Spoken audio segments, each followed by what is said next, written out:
Chapter 2. Walk in the Light. I was shown that God's people dwell too much under a cloud. It is not His will that they should live in unbelief. Jesus is light, and in Him is no darkness at all. His children are the children of light. They are renewed in His image and called out of darkness into His marvelous light. He is the light of the world, and so also are they that follow Him. They shall not walk in darkness, but shall have the light of life. The more closely the people of God strive to imitate Christ, the more perseveringly will they be pursued by the enemy. But the nearness to Christ strengthens them to resist the efforts of our wily foe to draw them from Christ. I was shown that there was too much comparing ourselves among ourselves, taking fallible mortals for a pattern, when we have a sure, unerring pattern.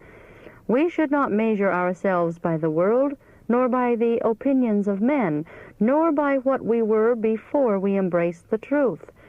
But our faith and position in the world as they are now must be compared with what they would have been if our course had been continually onward and upward, since we profess to be followers of Christ.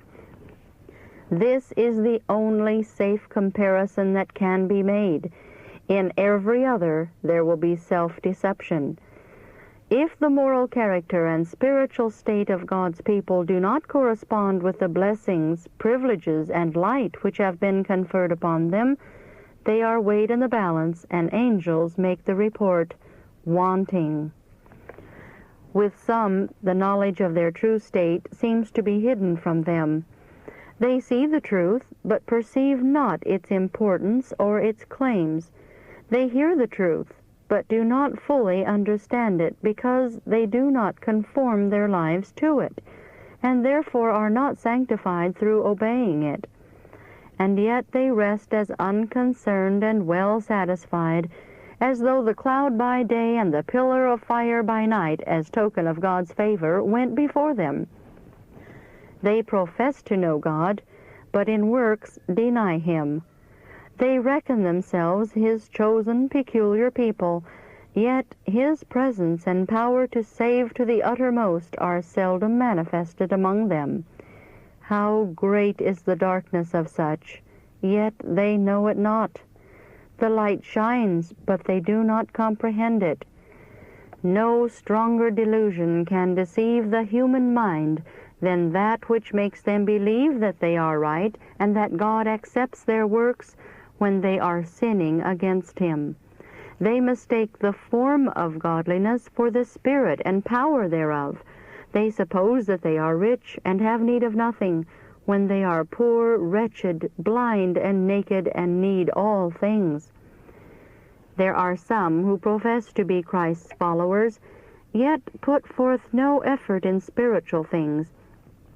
In any worldly enterprise they put forth effort and manifest ambition to accomplish their object and bring about the desired end. But in the enterprise of everlasting life, where all is at stake, and their eternal happiness depends upon their success, they act as indifferent as though they were not moral agents, as though another were playing the game of life for them, and they had nothing to do but wait the result. Oh, what folly! What madness! If all will only manifest that degree of ambition, zeal, and earnestness for everlasting life that they manifest in their worldly pursuits, they will be victorious overcomers. Everyone, I saw, must obtain an experience for himself. Each must act well and faithfully his part in the game of life. Satan watches his opportunity to seize the precious graces when we are unguarded, and we shall have a severe conflict with the powers of darkness to retain them, or to regain a heavenly grace if through lack of watchfulness we lose it. But I was shown that it is the privilege of Christians to obtain strength from God to hold every precious gift.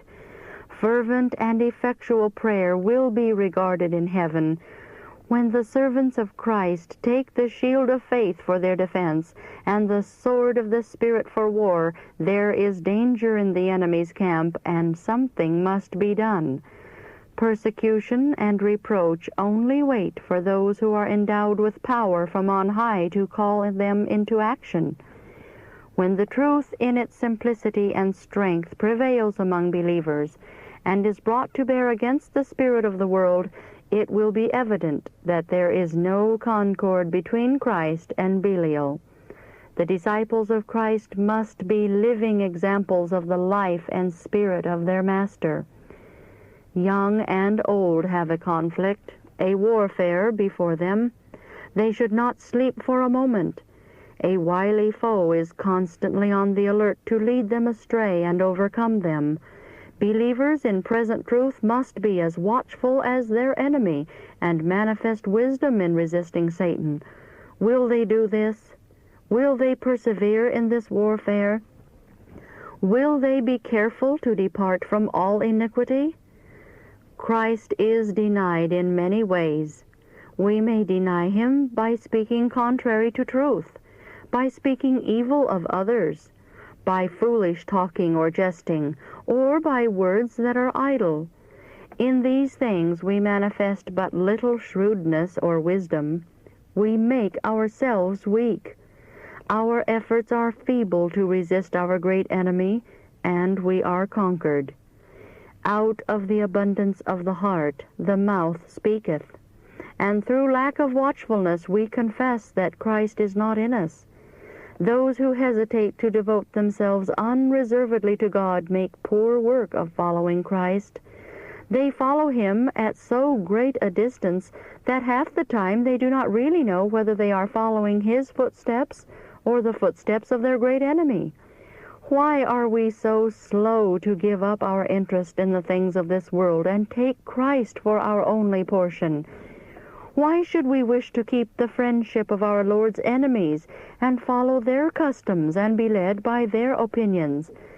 There must be an entire, unreserved surrender to God, a forsaking and turning away from the love of the world and earthly things, or we cannot be Christ's disciples. The life and spirit of Christ is the only standard of excellence and perfection, and our only safe course is to follow his example. If we do this, he will guide us by his counsel and afterward receive us to glory. We must strive diligently and be willing to suffer much in order to walk in the footsteps of our Redeemer. God is willing to work for us, to give us of his free spirit if we will strive for it, live for it, believe for it. And then we can walk in the light as he is in the light. We can feast upon his love and drink in of his rich fullness.